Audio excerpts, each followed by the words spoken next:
இந்த thanks giving meet ஒரு ஒரு வித்தியாசமான ஒரு எக்ஸ்பீரியன்ஸாக இருக்குது so far what how experience. ஏன்னா இப்போ தான் படம் ரிலீஸ் ஆகிருக்கு. It's our 4th day in theatres. So இந்த ரூமில் இருக்கிறவங்க பல பேருக்கும், in fact all of you, and இந்த ரூமில் இல்லாத பல பேருக்கு தேங்க்ஸ் சொல்ல வேண்டிய கடமைப்பட்டிருக்கோம். அது எனக்கு ரொம்ப பிடிச்சிருக்கு. இந்த படம் வந்து ரிலீஸ் ஆனது, இந்த படம் எடுக்கப்பட்டது, இந்த படத்தில் நாங்கள் இருக்கிறது, இது மூணுமே ரொம்ப சந்தோஷமான நிகழ்வுகளாக நான் பார்க்குறேன். பிகாஸ் ஒரு நல்ல கதை ஒரு டைரக்டர் நம்மக்கிட்ட நம்பி கொடுக்கறது, அதை வந்து ஒரு நல்ல தயாரிப்பாளர் வந்து முதலீடு செஞ்சு அது போக வேண்டிய இடத்துக்கு எடுத்துகிட்டு போகிறேன்னு ஒரு தைரியம் செலுத்துறது, இது ரெண்டுமே இன்றைக்கி சினிமாவில் ரொம்ப ஒரு வண்டர்ஃபுல்லான ஒரு நிகழ்வாக இருக்குது. And this is a film where Sarath sir மாதிரி ஒரு தேவானி மேம் மாதிரி பெரிய ஸ்டார்ஸ் இருக்கிற படத்தில் வந்து இதில் ஹீரோ ஹீரோயின் கிடையாது. இது ஒரு ஸ்கிரிப்ட் சார்ந்த படம். இந்த படத்தோட ஸ்கிரிப்ட் தான் இந்த படத்தோட ஹீரோ.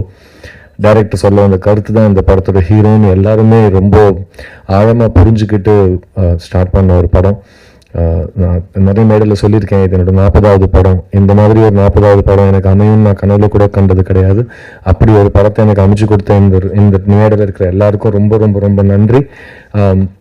இந்த நல்ல படத்தை எடுத்ததுக்கப்புறம் நாங்கள் ரிலீஸ்க்கு முன்னாடி படம் பார்க்குறப்போ ரொம்ப இமோஷ்னலாக ஃபீல் பண்ணோம். ஏன்னா எந்த காரணங்களுக்காக இந்த படத்தை நம்பி நாங்கள் எடுத்தோமோ அது எல்லாமே படம் பார்க்குறப்போ எங்களுக்கு ஆஸ் அ க்ரூ இதை வேலை செஞ்ச இண்டிவிஜுவல்ஸாக எங்களுக்கு ரொம்ப பிடிச்சது. ஆடியன்ஸ் எப்படி ரியாக்ட் பண்ணுவாங்க, அதுக்கப்புறம் இதுக்கான வேர்ட் ஆஃப் மவுத் எப்படி இருக்கும், இந்த மாதிரி கேள்விகளுக்கு பதில் ரிலீஸ்க்காக நாங்கள் எதிர்பார்த்துட்டு இருந்தோம். அண்ட் இந்த 4 நாளில் நாங்கள் கற்றுக்கிட்டது வந்து, நாங்கள் எந்த நம்பிக்கையில் படத்தை எடுத்தோமோ படம் பார்க்குற ஆடியன்ஸ் அதை ஃபீல் பண்ணுறாங்க. நீங்கள் இந்த கரெக்டான ஒரு சப்ஜெக்ட் பற்றி படம் எடுத்திருக்கீங்கிற ஃபீட்பேக் வரைக்கும் எங்களுக்கு வந்திருக்கு. அதுதான் இந்த படத்தோட இது வரைக்கும் நாங்கள் பார்த்த success. Because producer will tell you what all success the film has achieved, ஃப்யூச்சரில் என்னெல்லாம் அச்சீவ் பண்ணணும்.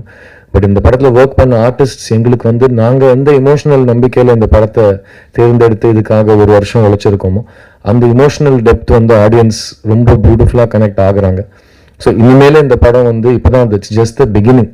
அண்ட் இது வரைக்கும் இந்த படம் வந்ததுக்கு முக்கியமான காரணம் முன்னாடி உட்காந்து இருக்கிற நீங்கள் பத்திரிகை நபர்கள், நம்ம நண்பர்கள் தான். ஸோ இந்த படத்தில் இந்த மாதிரி ஒரு படம் இருக்குது, தியேட்டரில் இந்த படம் ஓடிட்டுருக்கு, இது என்ன மாதிரி படம், இதில் யாரெல்லாம் வேலை செஞ்சுருக்காங்க, இந்த படத்தில் நீங்கள் என்னெல்லாம் எதிர்பார்க்கலாம், இந்த எல்லா விஷயங்களும் நீங்கள் தான் ஆடியன்ஸ் கிட்ட போய் எடுத்துகிட்டு போயிருக்கீங்க. அதனால தான் இந்த தேங்க்ஸ் மீட் வரைக்கும் நாங்கள் வந்திருக்கோம். இனிமேல் இந்த படம் வெற்றி காணப்போகுது, எவ்வளோ பெரிய வெற்றி, அது வந்து இனிமேல் அடுத்த 2-3 வாரத்தில் தியேட்டரில் எவ்வளோ பேர் இந்த படத்தை வந்து பார்க்குறாங்கிறது பொறுத்து இருக்குது.